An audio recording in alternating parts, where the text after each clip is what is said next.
Quanto pesa la lunghezza focale che scegliamo per scattare le nostre foto sul nostro racconto fotografico?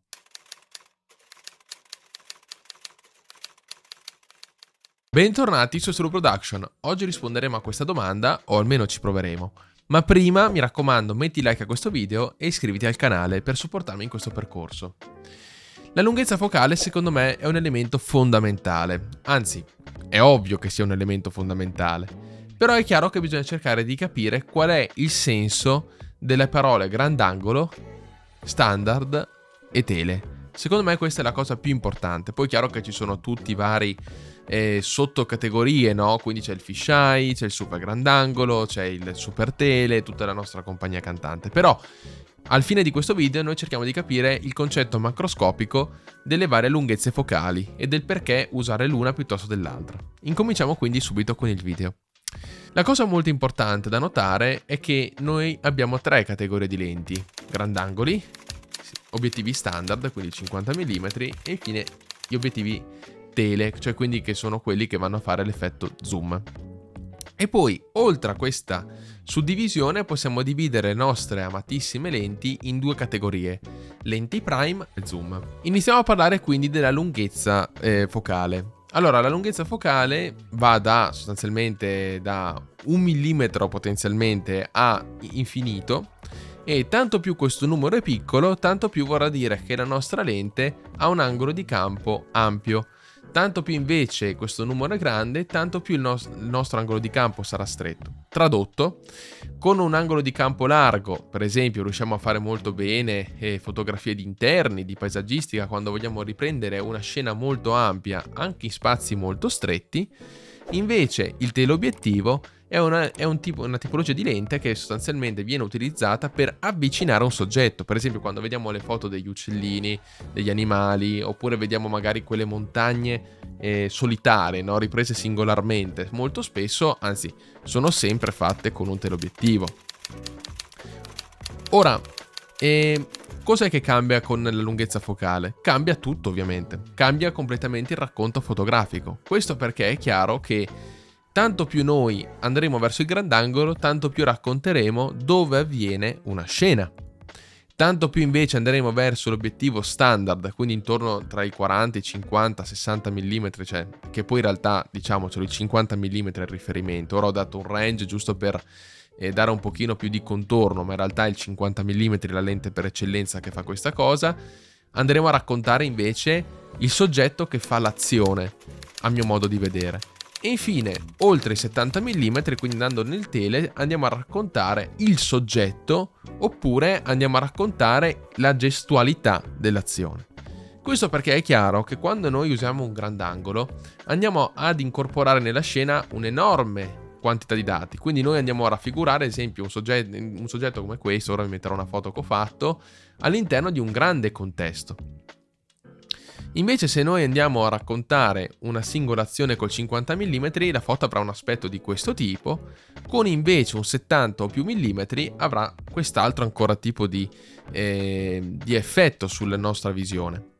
Questo chiaramente si traduce in un impatto estremamente potente sul racconto fotografico. Nulla però ci vieta e nulla vieta di poter fare quello che ho detto anche con lenti che non appartengono alle categorie dette precedentemente. Quindi è possibile magari fare un ritratto con un grandangolo, è possibile fare il racconto di un luogo col 50 mm o con anche un tele.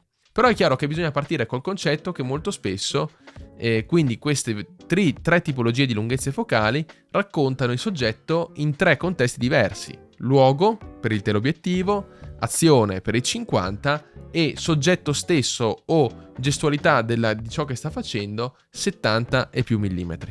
Da qui però bisogna entrare nel secondo punto del video, cioè zoom verso prime lens. Ora, a mio modo di vedere, ed è una cosa che ci sono arrivato, non dico da molto tempo, ma abbastanza di recente, in realtà si parla ormai da un annetto circa che ho questa visione, cioè che ho notato che io per esempio ho un 24-105, che è quello con cui sto registrando il video. Per quanto il 24-105 e il 24-70 siano delle lenti veramente comodissime per l'utilizzo, perché chiaramente consentono di passare dal grandangolo anche abbastanza ampio a un tele, Il problema qual è? Che ci portano ad avere un'incoerenza quando scattiamo l'evento, la situazione o il genere che stiamo facendo. È chiaro che questo tipo di situazione si nota meno magari nella fotografia di reportage di viaggio, nella fotografia di reportage in generale, perché è chiaro che lì conta il raccontare il luogo, l'azione, i soggetti e fare un grande pentolone, diciamo così.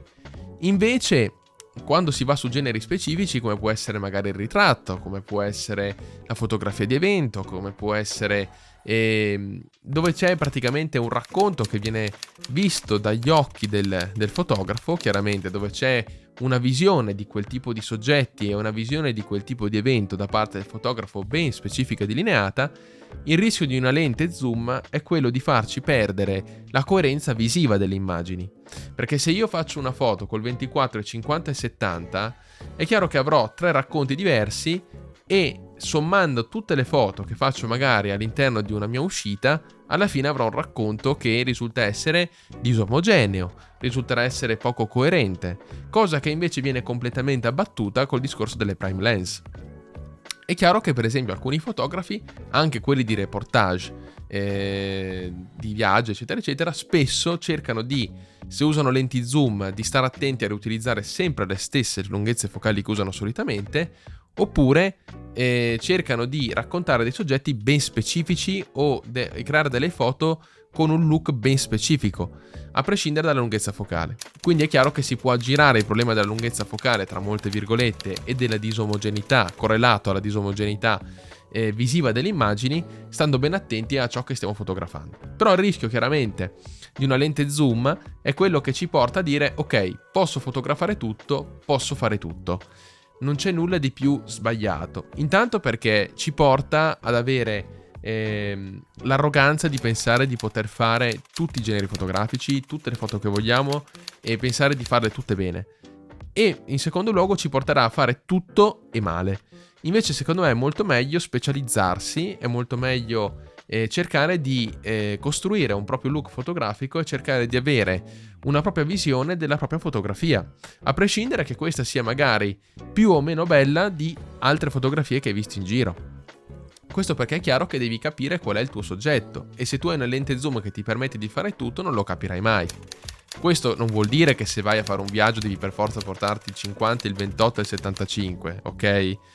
Però quello che voglio dire è che il problema della lente zoom è che oltre a queste tre c'ha il 24, il 26, il 27, il 35, il 40, il 60, il 70, cioè ha una marea di lenti all'interno, cioè nel senso, e ogni 5-6 mm cambia completamente il look dell'immagine, soprattutto in termini di compressione dei piani, che è quello che poi fa la differenza oltre all'angolo di campo. Quindi quello che voglio dire è che ci sono due concetti che secondo me dobbiamo eliminare quando scegliamo la lunghezza focale che ci appartiene. Il primo è utilizzare gli zoom con cognizione, senza andare completamente a caso. Ripeto, a meno di generi dove è richiesta veramente il cogliere l'attimo, per esempio fotografia d'evento, ci può stare magari avere due prime lens tipo il 28 e il 50 e poi avere il 70-200 per quando vogliamo avvicinarci ai soggetti, per essere più pronti e non dover per forza correre a destra e a sinistra per essere sufficientemente vicini. Però ad esempio è diverso avere un 70-200 che è comunque un racconto di teleobiettivo da un 24-70 che ti parte dal grandangolo al tele. E secondo me questa è la cosa più che impatta di più e in maniera sbagliata sulla fotografia.